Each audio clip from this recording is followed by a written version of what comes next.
நல்ல ஒரு காலை வேலை. அன்னை மரியாளும் இயேசு கிறிஸ்துவும் கடகடன்னு கிளம்பிக்கிட்டு இருக்காங்க. எங்கடா கிளம்புறாங்கன்னு பார்த்தா கானா ஊர்ல திருமணத்துக்கு கிளம்பிக்கிட்டு இருக்காங்க. நல்ல புதிய உடை உடுத்தி கொண்டு நல்லா குளிச்சுட்டு ட்ரெஸ் மாற்றி ரெடி ஆகிட்டு 2 பேரும் கிளம்பி போகிறாங்க. அங்கே கானா ஒரு திருமணத்து போன உடனே பல மக்களை சந்திக்கிறாங்க. இயேசுவும் அவர்களுடைய நண்பர்களையும் உறவினர்களையும் சந்தித்து பேசி கொண்டிருக்கின்றார். அன்னை மரியாள் அவர்களும் தன்னுடைய உறவினர்கள் நண்பர்கள் போன்றவர்களோடு பேசி கொண்டிருக்கின்றார்கள். அப்போதான் அன்னை மரியாள் அவர்கள் ஒரு விஷயத்த பார்க்குறாங்க. பொதுவாக நம்ம பைபிளில் பார்த்தோம் அப்படின்னா அன்னை மரியாள் அவர்கள் வாலண்டியராக போய் ஹெல்ப் பண்ணக்கூடிய ஒரு தன்மை கொண்டவர். பொதுவாக அந்த ஒரு சில பேருக்கு இயல்பாகவே இருக்கும். யாராச்சும் ஒரு பிரச்சனையில் ஏதாச்சும் ஒரு ஆபத்தில் இருக்காங்கன்னா அவங்கள அறியாமல் அவங்களே டைரெக்டாக வாலண்டியராக போய் ஹெல்ப் பண்ணுவாங்க. யாரும் அந்த பிரச்சனை இருக்கக்கூடிய நபர் கேட்கவில்லை என்றாலும் இவர்களாக சென்று உதவி செய்வார்கள். அது போன்ற குணம் படைத்தவர் தான் நமது அன்னை மரியாள் அவர்கள். போகிறாங்க, கேட்குறாங்க, இந்த மாதிரி இத்தனை பேர் இருக்காங்கம்மா, திராட்சை ரசம் வேற தீரப்போகுது, என்ன பண்ணுறதுன்னு தெரியலையே அப்படின்னு சொல்லிட்டு அன்னை மரியாள் கிட்ட சொல்கிறாங்க. அன்னை மரியாளுக்கு உடனே ஒரு ஐடியா தோணுது. இயேசு கிட்ட போகிறாங்க. இயேசு கிட்ட போன உடனே இயேசு கிட்ட இந்த ஒரு விஷயத்தை எடுத்து சொல்கிறாங்க. எப்பா தம்பி, இந்த மாதிரி நம்ம திருமணத்துக்கு வந்திருக்கோம், நமக்கு தெரிஞ்சவங்க, இந்த மாதிரி திராட்சை ரசம் தீரப்போதாப்பா, ஏதாச்சும் பண்ணுப்பா அப்படின்னு சொல்கிறாங்க. அப்போது இயேசு சொல்கிறாரு, எனது நேரம் இன்னும் வரவில்லையம்மா, நான் என்னமா பண்ணுறது அப்படின்னு. அப்போது அன்னை மரியாள் அவர்கள் இவர் சொல்வதை செய்யுங்கள் அப்படின்னு சொல்லிட்டு பக்கத்தில் பணியாளர்கள் கிட்ட சொல்லிட்டு அவங்க போயிடுறாங்க. ஏனென்றால் இந்த ஒரு பிரச்சனையானது ரொம்பவே சீரியஸான ஒரு இஷ்யூ. ஏன்னா ஒரு யூத திருமணத்தில் திராட்சை ரசம் தீர்ந்து போவது என்பது ஒரு நல்ல ஒரு அறிகுறி கிடையாது. ஏன்னா அப்படி தீர்ந்துருச்சு அப்படின்னா அந்த திருமணத்தை ஒரு தவறான முறையில் அவங்க பேசுவதற்கும் அவங்க நல்லாவே பண்ணலப்பா, இன்னைக்கே பந்தியில் சாப்பாடு சரியாக போடலை அப்படின்னா 1008 குறை சொல்லுவோம். நல்லா சாப்பாடு போட்டாலே 1008 குறை சொல்லக்கூடிய இந்த ஒரு உலகத்தில் அந்த ஒரு காலகட்டத்தில் யோசிச்சு பாருங்க. சின்ன சின்ன விஷயங்களுக்கும் சட்டத்திட்டங்கள் உட்பட்டு நடந்த அந்த யூத மக்கள் எந்த அளவிற்கு அவர்களை நச்சரிச்சிருப்பாங்கன்னு தெரிஞ்சிருக்கும். அதனால இவங்க எல்லாருமே ஆபத்தானவனுங்க.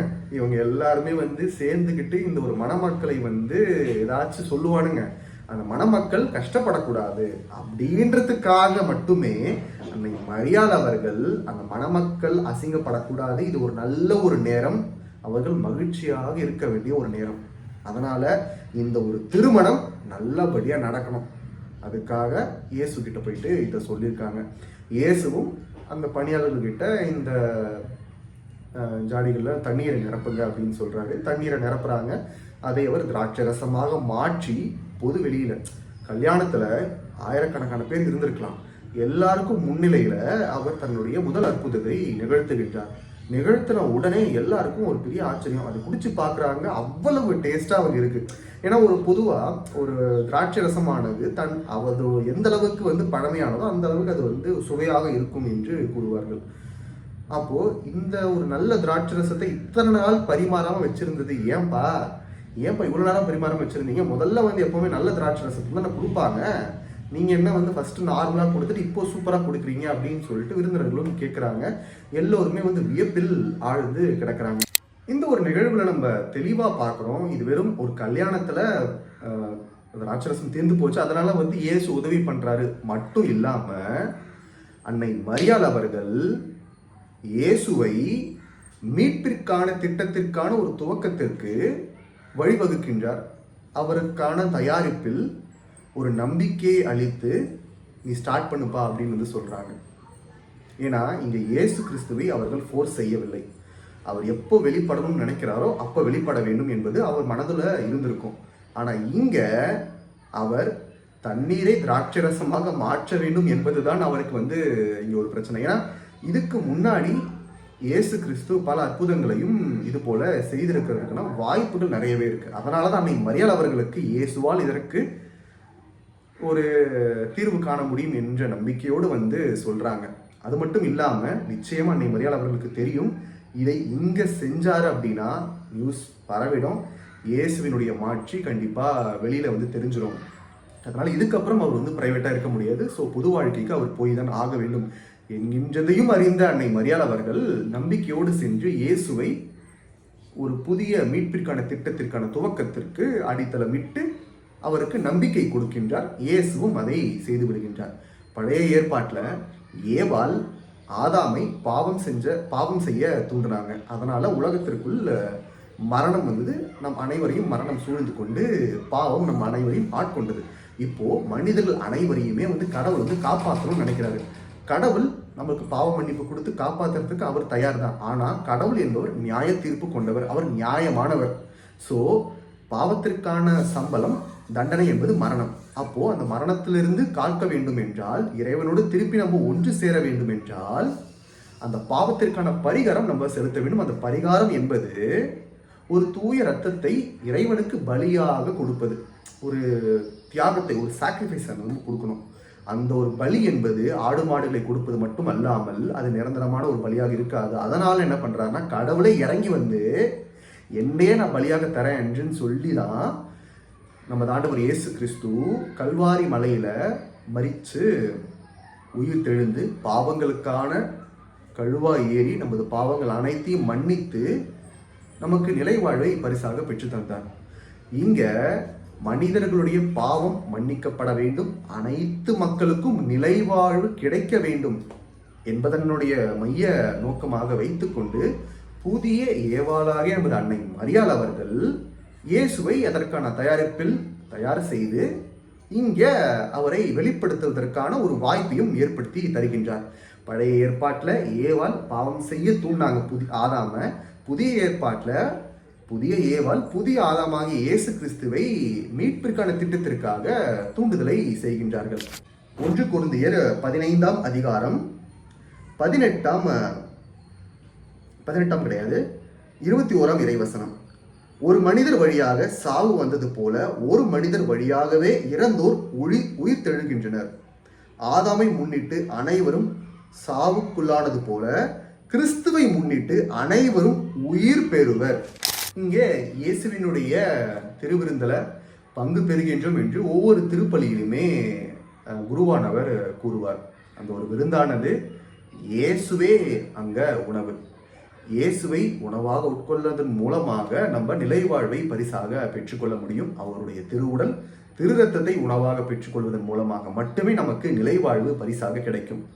ஏனென்றால் அந்த ஒரு திருவுடல் திரு ரத்தம் சிந்தப்பட்டதால் மட்டுமே, அந்த ஒரு திருரத்தமானது இந்த ஒரு பூமியில் சிந்தப்பட்டதால் மட்டுமே நமது பாவங்கள் மன்னிக்கப்பட்டு நமக்கு நிலைவாழ்வு பரிசாக கிடைத்தது. இங்கே எசையா தீர்க்க தரிசனத்தில் அதிகாரம் 25 இறைவசனம் 6, ஆண்டவர் அளிக்கும் மாபெரும் விருந்து, படைகளின் ஆண்டவர் இந்த மலையில் மக்களினங்கள் அனைவருக்கும் சிறந்ததொரு விருந்தை ஏற்பாடு செய்வார். அதில் சுவைமிக்க பண்டங்களும் பழச்சாறு பானமும் கொழுப்பான இறைச்சி துண்டுகளும் வடிகட்டி பக்குவப்படுத்திய திராட்சை ரசமும் பரிமாறப்படும். கானாவூர் திருமணம் என்பது வெறும் ஒரு அடையாளமாகவோ ஒரு முதல் அற்புதமாகவோ மட்டும் இல்லாமல் அது நற்கருணையினுடைய ஒரு முன்னறிவிப்பாக ஒரு துவக்கமாக இருந்திருக்கின்றது. ஏனென்றால் வேறு எந்த அற்புதமாக இருந்தாலும் இயேசு அந்த வார்த்தையை கூறியிருப்பாரா என்பது தெரியவில்லை. ஏனென்றால் இந்த நேரம் இன்னும் வரவில்லை அப்படின்னு சொல்லிட்டு கடவுள் சொல்றாரு.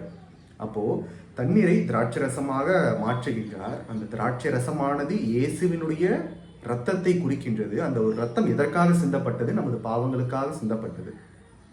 அப்போ முதல் அற்புதமும் இங்க தண்ணீரை திராட்சை ரசமாக மாற்றுவது, இறுதியாக நமது பாவங்களுக்காக அவர் உயிர் விட்ட பொழுது சிந்தப்பட்டதும் அதே இரத்தம் இன்று நம் அனைவருக்கும் நிலைவாழ்வை தருவதும் நம் அனைவருக்கும் இறைவனோடு ஒன்றித்த வாழ்வை ஏற்படுத்தி தந்ததும் அந்த ஒரு இரத்தம் தான். நற்கருணை என்பது வெறும் ஒரு அடையாளம் மட்டும் கிடையாது.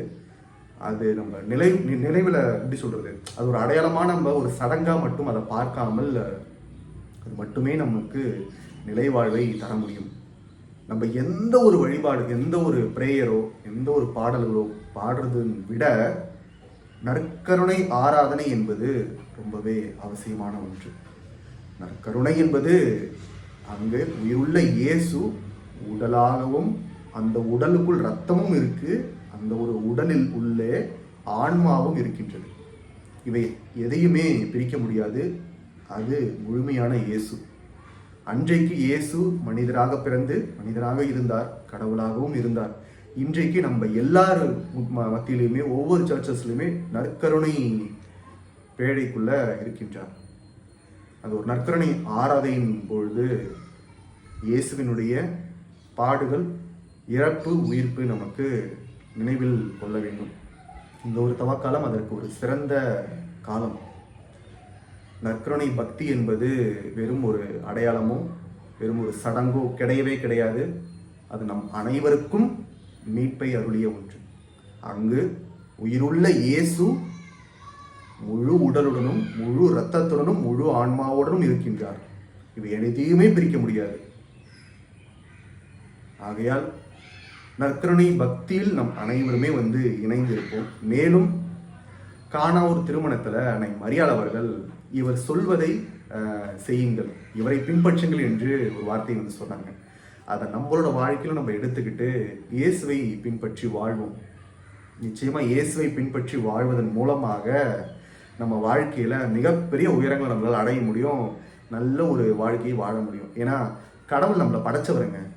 கடவுள் ஒரு படைப்பாளிக்கு அந்த ஒரு படைப்பு எவ்வாறு செயல்பட வேண்டும் என்று ஒரு வழிமுறை இருக்கும். அந்த ஒரு வழிமுறையை எப்பா மனுஷா நான் உன்னை படைச்சிருக்கேன், நீ இப்படி எல்லாம் வாழ்ந்த அப்படின்னா நீ நல்லா இருப்ப, உன்னுடைய பிறவி பலனை நீ அடைந்து விடுவாய், நீ நாளைக்கு என்னோடு உடன் இருப்பாய், நான் சொல்றபடி செய் அப்படின்னு சொல்லிட்டு கடவுள் நம்மளை அன்புடன் அழைக்கின்றார். கடவுள் யார் இதெல்லாம் சொல்றதுக்கு? என் லைஃப் நான் எப்படி வேணா வாழ்ந்தா என்ன அப்படின்னு நம்ம இல்லாம, அவர் நம்மை படைத்தவர், நம்மை ஆளுகின்றவர். அவர் நம்ம எப்படி செயல்படணும் அப்படின்னு அவர் ஆசைப்படுறாரோ, அவர் நமக்கு கட்டளையிட்ட அந்த ஒரு வாழ்க்கையை நம் கடைபிடித்து வாழ்வதே ஒரு சிறந்த வழி. அதை விட ஒரு சிறந்த வாழ்வு என்பது இந்த ஒரு உலகத்திலே கிடையாது. அதை நம்பினால் நம்புங்கள். ஆகையால் இந்த ஒரு வீடியோவில் பயணித்து உங்கள் அனைவரையும் கண்டிப்பாக நான் பாராட்டுறேன். தொடர்ச்சியாக நம்ம சேனலுக்கு நீங்கள் ஆதரவு கொடுத்துக்கிட்டு இருக்கீங்க, அதுக்கு ரொம்பவே நன்றி, மகிழ்ச்சியாக இருக்குது. தொடர்ச்சியாக நம்ம சேனல் இன்னும் பல மக்களை சென்றடைவதற்கு உங்களுடைய லைக்ஸ், உங்களுடைய கமெண்ட்ஸ் அண்ட் உங்களோட ஃப்ரெண்ட்ஸ்ல நீங்கள் ஷேர் பண்ணுறது மூலயமா இறைவார்த்தையை நம்ம இன்னும் பல மக்களிடம் கொண்டு சென்று ஒரு நிலையான வாழ்வை நம்ம வாழ முடியும், நிலை வாழ்வை பரிசாக பெற்றுக்கொள்ளவும் முடியும். ஆகையால் அதையெல்லாம் நீங்கள் செய்யணும் அப்படின்னு சொல்லிட்டு நான் அன்போட தாழ்மையோட கேட்டுக்கிறேன். தொடர்ச்சியாக ஆதரவு கொடுங்க. கண்டிப்பாக நம்ம எல்லோருமே ஒன்றாக பயணித்து இறைவனுக்கு உகந்தவர்களாக வாழ்வோம். கிறிஸ்துவின் நாமம் இன்றும் என்றுமே போற்ற பெறுவதாக. ஆமென்.